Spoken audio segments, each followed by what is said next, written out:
Hello and welcome to the Kuyperian Commentary Podcast. This is episode 108. Many books have been written over the years about the 7 deadly sins.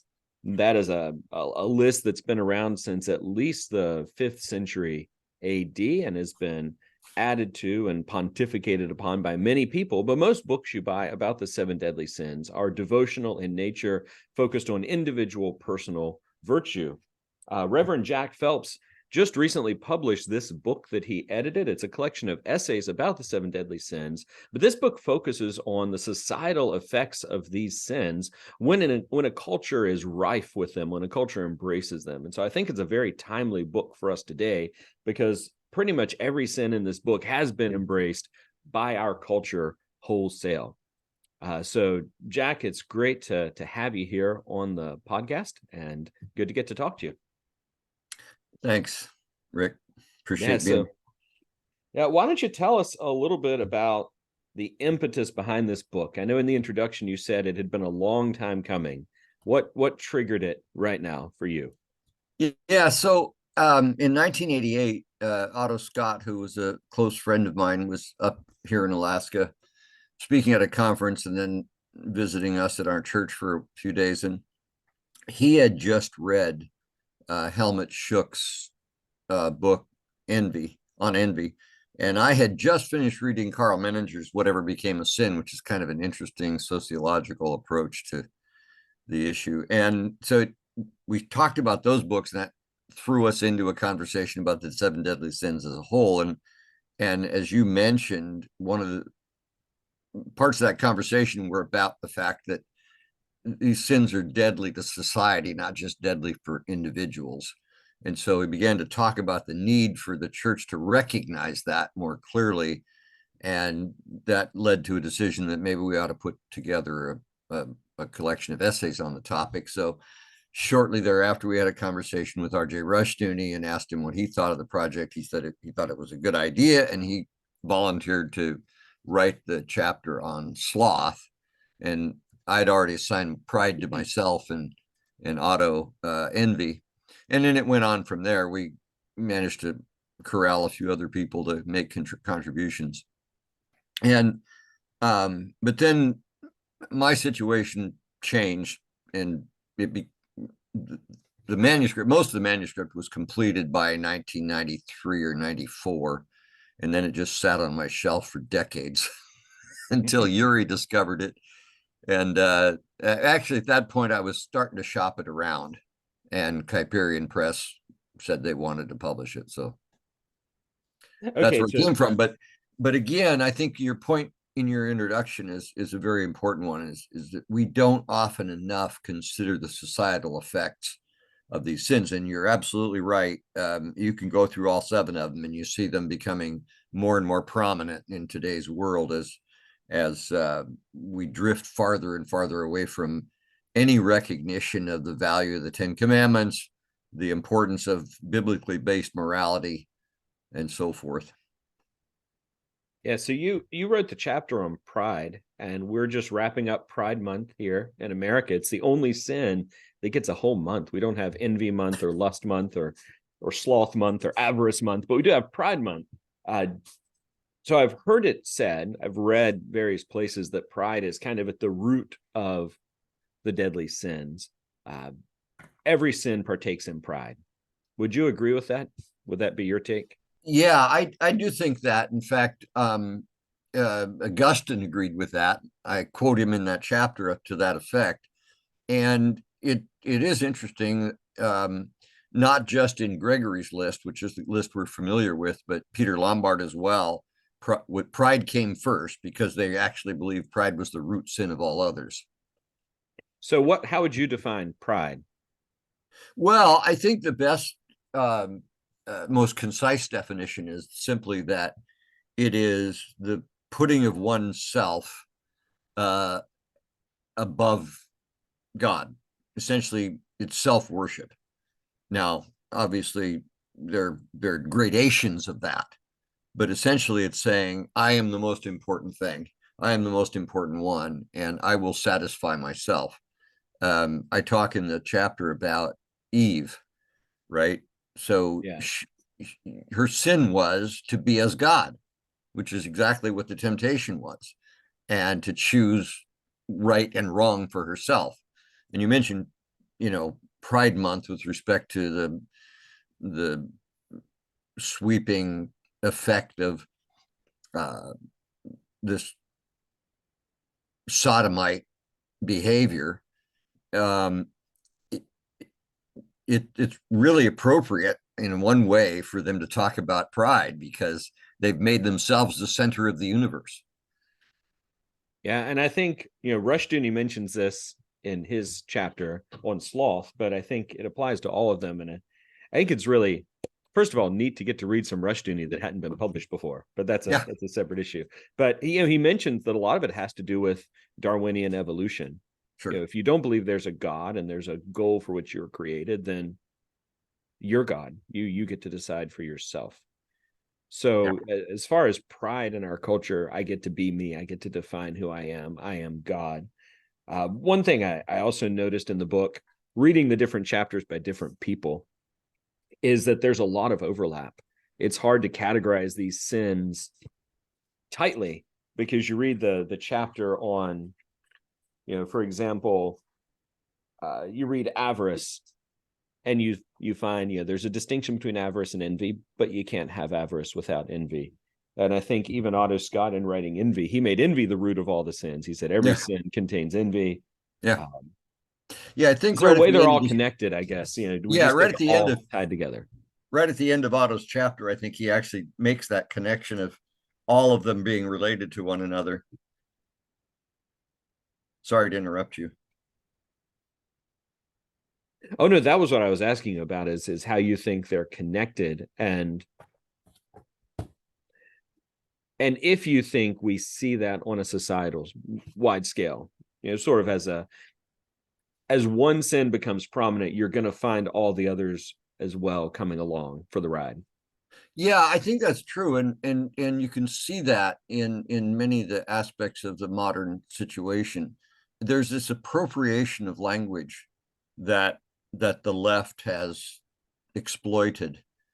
For example, pride, according to the scriptures, is clearly a sin, but they want to be proud of the fact that they're participating wholeheartedly in another sin, right? I mean, so you pervert God's purposes for sex, and then you announce that you're proud of it.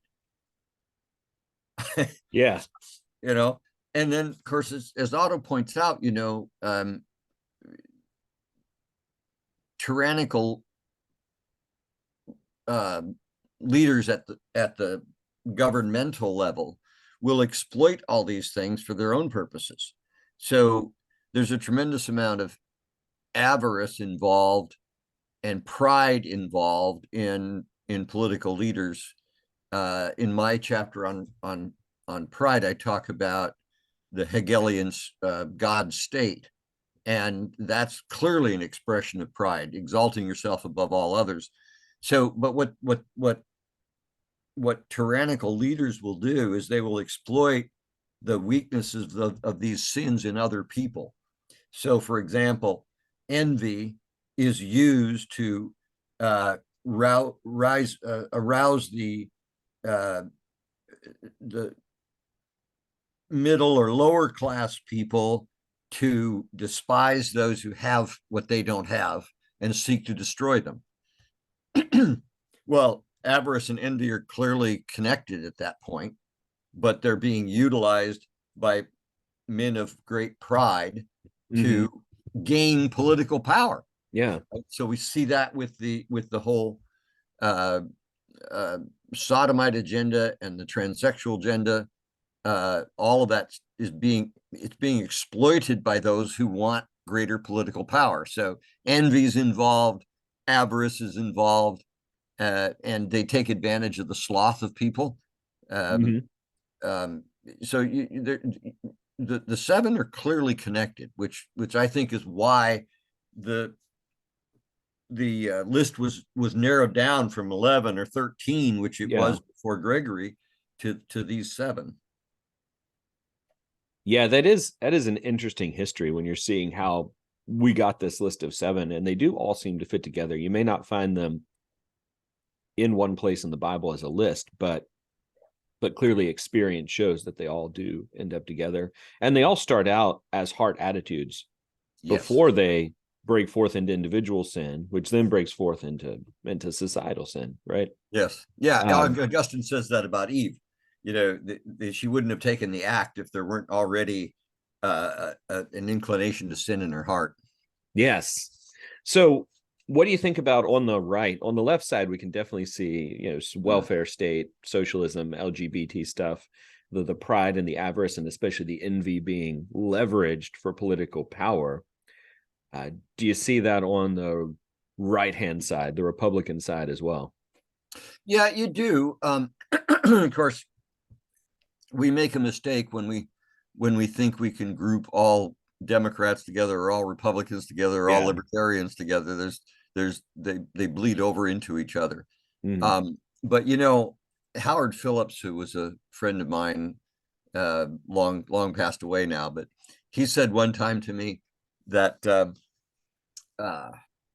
difference between the Republicans and the Democrats is that the Democrats are trying to run us off a cliff at 100 miles an hour, and Republicans are running us off the same cliff at 20 miles an hour. And it's because concepts of envy, pride, avarice are built into us because of original sin, and those elements come out when people begin to seek political power. So it's not as blatant right now on the Republican side as it is on the Democrat side. But you remember Friedrich Hayek dedicated his book on socialism. I'm sorry, I can't think of the title of it right now, but you know what I'm talking about. I know what you're talking about. Yeah. He said he dedicated this book to socialists of all parties. Yeah. Yeah. Well, I mean, I think we see that as the window shifts leftward.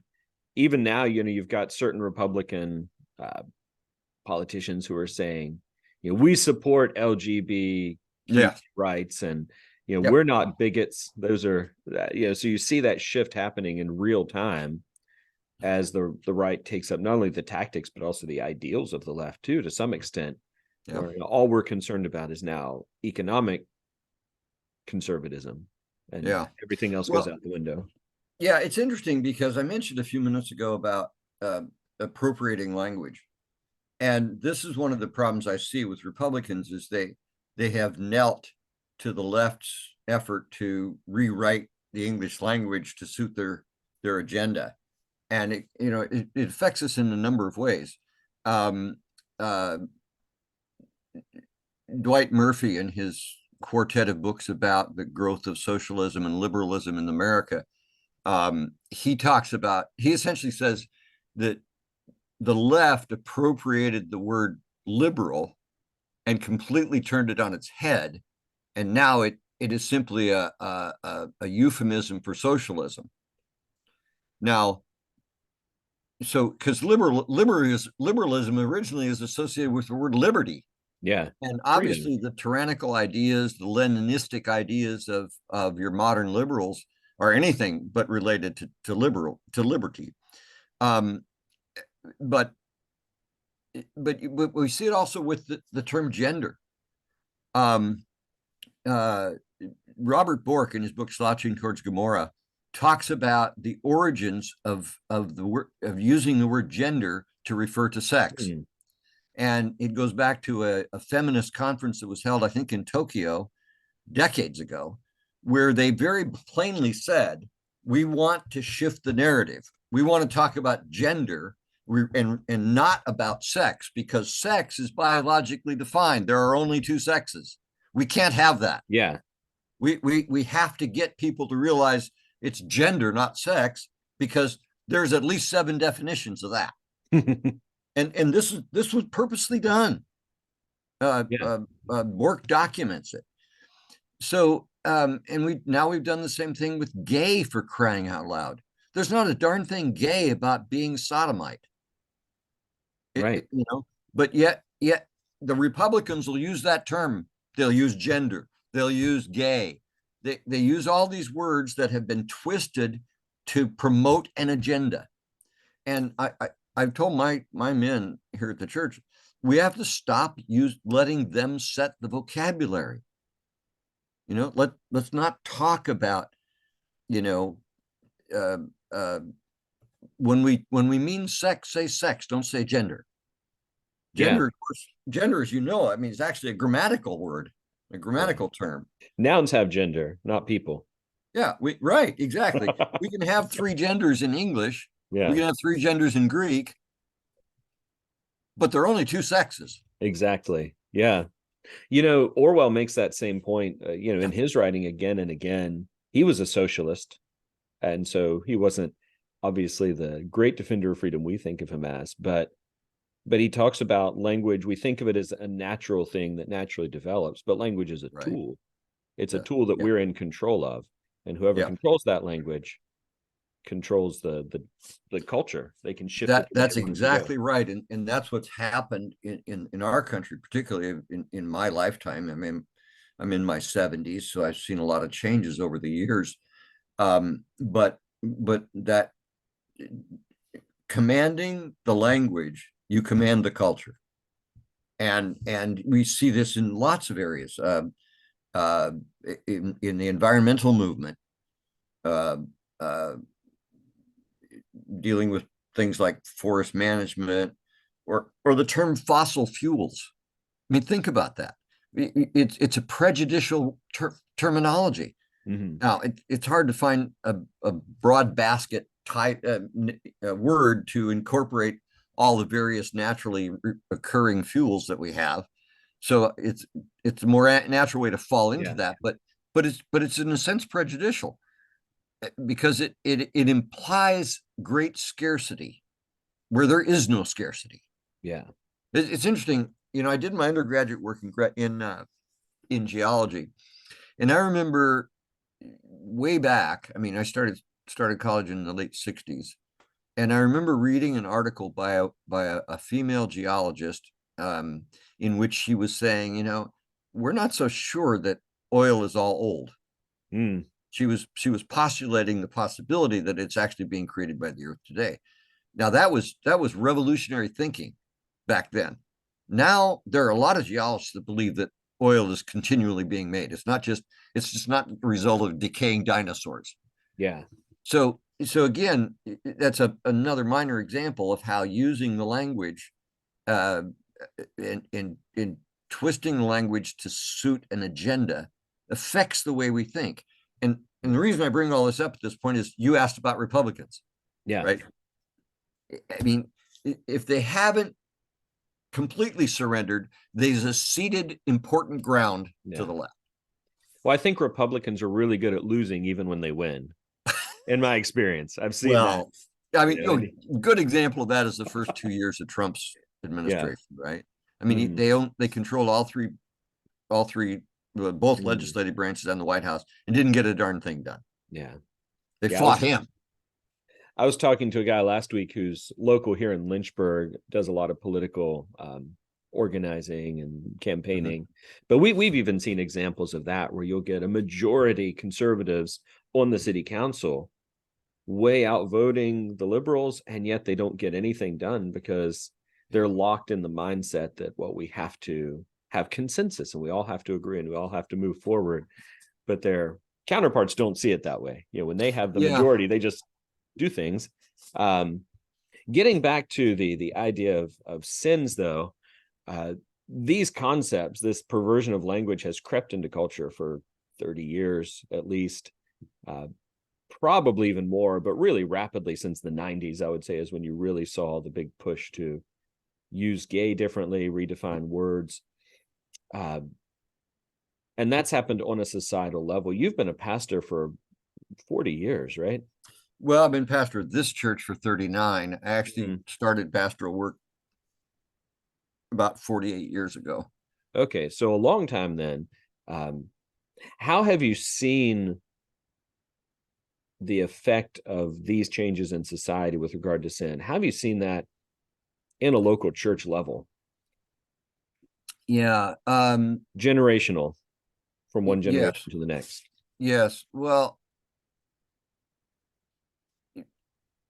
in society at large, and it often gets reflected in the church. Mhm. I mean, the letting down of mores, Mhm. of the things that we consider acceptable, it has definitely been a downward trend for almost all of my adult life. I guess all of my adult life, which began in the late 60s. So it's a laxity. Let me give you an example. I remember when The Shot in the Dark was published, which was the second movie in the Inspector Oh Clouseau, yeah, the Pink Panther movies, yeah, right? the Pink Panther, the second Pink Panther movie. I was a teenager, and my grandmother and I rode the bus down to the picture show to watch that movie. She was utterly appalled and angry afterwards because it showed a man and a woman in bed together. There was no skin, Yeah. right? But that was an affront. You didn't do that. And, so, she was of the earlier generation. She was born in the 1890s. But that reflected the society of the time in the 1950s, that everybody knew that adultery happened, but nobody would talk about it. Yeah. Remember, Nelson Rockefeller couldn't get the Republican nomination because he was a divorced man. That's definitely not the case today. Well, but see, that's exactly my Yeah. point. You had this aura. Mhm. Sin has always been around, but Mhm. when I was growing up in the 1950s, flaunting sin was not acceptable. I can remember as a high school student, you didn't cuss in front of your girlfriends. Yeah. It was one thing if you had a bunch of guys together talking, you might use a foul word or two, but when the girls were there, you didn't. And if someone did, the reaction to it was negative. What do you do? Why are you saying that in front of my girlfriend? But now nobody seems to care. Yeah. So you see this gradual abandonment of kind of what a polite society looks like. Now I'll hear women in public using extremely foul language. So what's happened is our consciousness of sin and standards of good behavior, of righteous behavior, that the Bible teaches us, that largely governed how people behaved in public. Those have come way down. And so you'll see it, even among church people, because they live in the society affects them. Yeah. And one of the things I've harped on, I guess you might say, with my folks is we really need to set a better example. We need to let our light so shine among men that they will see our good works and glorify our Father who is in heaven, which is what Jesus says in the Sermon on the Mount.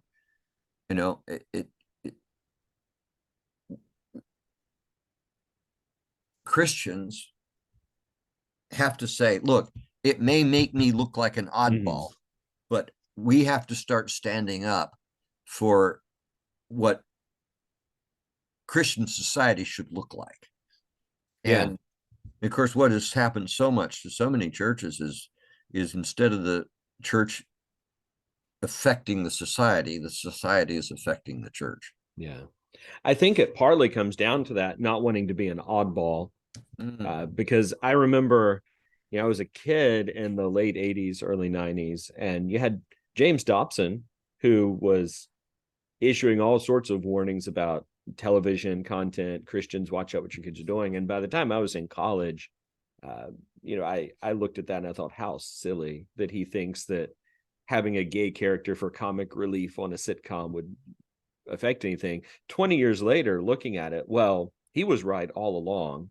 But Christians didn't want to be the weird ones who say, well, we don't watch TV because it's I can't remember whose chapter it was in, but even in the book here, someone talked about how our culture makes light of sin by making it comical. The angry man is funny on TV. The envious man is comic. The gay guy, he's harmless because he's goofy and we laugh at him. But what that does is it does what you're saying. It shifts us into a way where we don't take it seriously anymore. Right. It changes culture. So right. Yeah. And that's a huge danger. Yeah. So maybe looking back, there was a lot to the sort of fundamentalists of the late 80s, I think early 90s, when they were seeing what was happening in our culture, and not embarrassed to be weird. Yeah. And to me, the big problem with that movement was the absence of the underlying standards of the scriptures. Yeah. Right. So it's one thing to say we ought to behave better, but what is your definition of good behavior?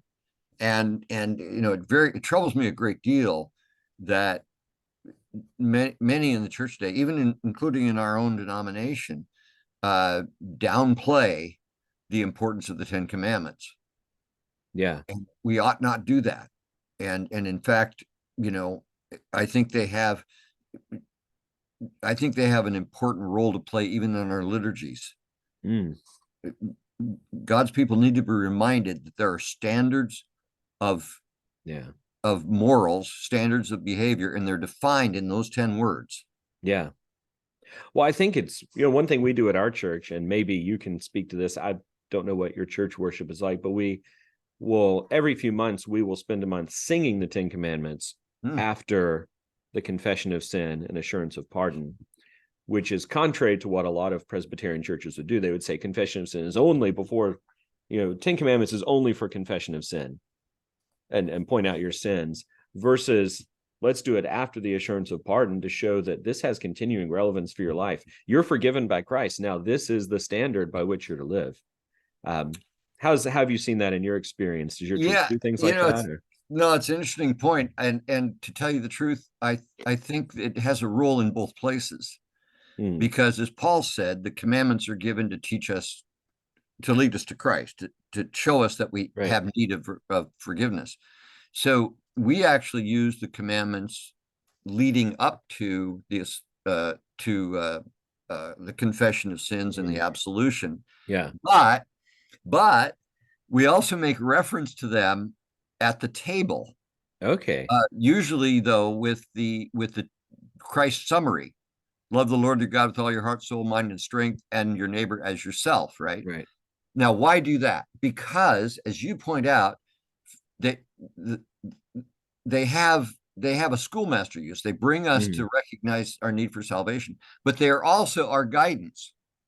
The 10 Commandments, according to Calvin and others, the 10 Commandments are given to us to teach us what behaviors honor God and what behaviors dishonor God.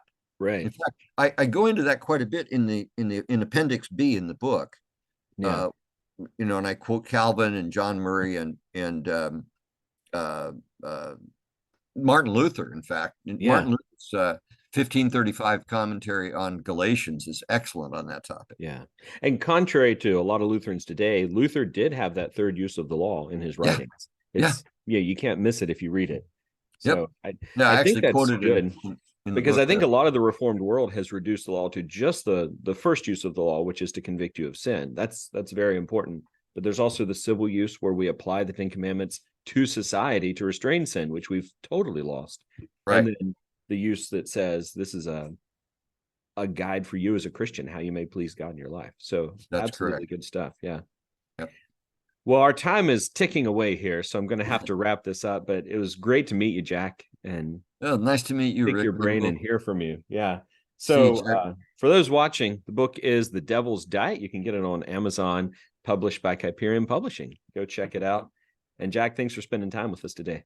Thanks also, Rick, for your help here.